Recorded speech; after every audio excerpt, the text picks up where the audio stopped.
ny famindram-pon'i Jehovah no tsy nahalandritra antsika fa tsy mitsahatra ny fiantrany. Vaovao isa maraina izany, lehibe ny fahamarinanao. Fitomanina toko 7, andiny 12 sy 13.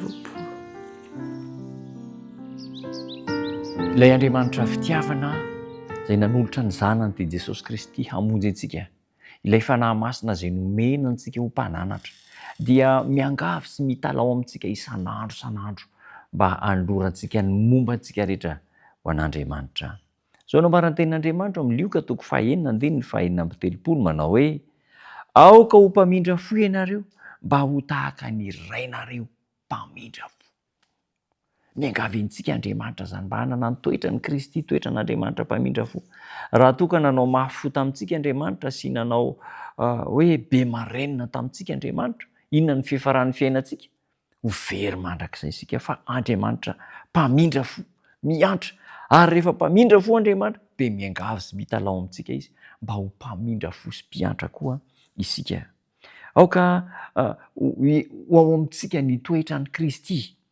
Antsika Andriamanitra ao amin'ny Kristy, ary isika koa dia tokony ho ao amin'ny Kristy, tahaka ny Kristy ao amin'Andriamanitra. Teolojia lalina dia lalina izany hoe Kristy ao amin'Andriamanitra, Andriamanitra ao amin'ny Kristy, isika ao amin'ny Kristy, Kristy atao amintsika.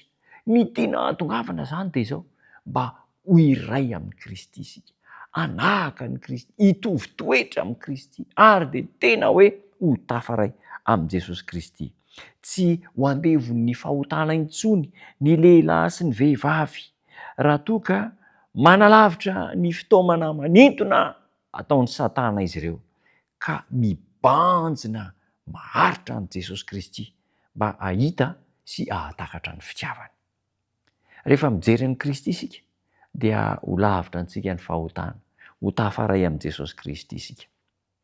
Ilay solovavantsika, mpisolovavantsika eo amin'ny fitsarana dia Jesosy Kristy izany, dia mitalao isan'andro amin'ny seza fiandrianan'Andriamanitra, mitalao antsika izy ary miangavy antsika mpanota, ary dia miteny izy manao hoe: mialahy, fa nahoana moa no te ho faty ianareo?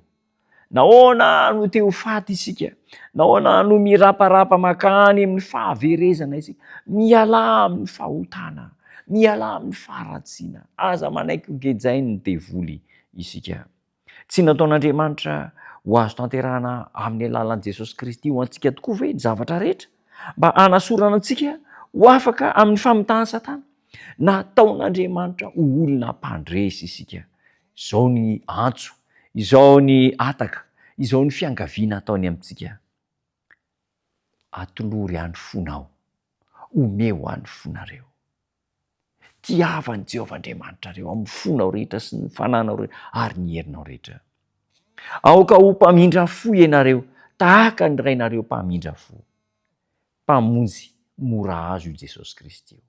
Afaka manome antsika izay rehetra ilaintsika Jesosy Kristy. Tsy mpamonjy nitsangana tamin'ny maty fotsiny izy, fa mpamonjy afaka hanangana antsika amin'ny fahafatesana rehetra indray. Ny fahafatesana ara-panahy, indrindra ny fahafatesana ara-nofo. Velona mandrakizay izy, ary velona mba hifona ho antsika sy velona hiady ho antsika. Mbola manohy ny asa fanavotana izay ataonao antsika koa izy io any an-danitra any, eo amin'ny seza fiandrianan'Andriamanitra, ka mifona sy manao fanelanelanana ho antsika.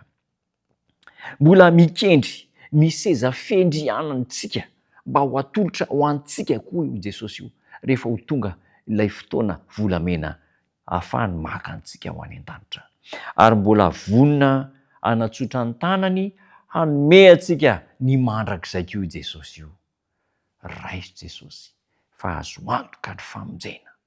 Miangavy antsika izy, miangavy ho antsika izy, ary manomana ny tsara lavitra ho antsika io Jesosy io.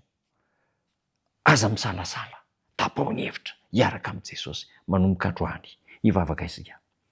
Misaotra Jesosy Kristy Tomponay fa be loatra ny fitiavana atolotra ho anay. Tsy takatry ny sainay voafetra ny hasarobidin'ny asam-panavotana ataonao anay tamenao teo amin'ny hazo fijaliana. Ianao any an-danitra any mbola mifona sy manelanelana ho anay. manatona anao amin'ny fotsy mendrika izay. Ray sy ny fifonanay, diovo anao zahay ary atokano anay ny fiainana mandrakizay. Zany no fanapahan-kevitra tsiraray avy tanterao aminay zany amin'ny anaranao Jesosy Tompo. Amen.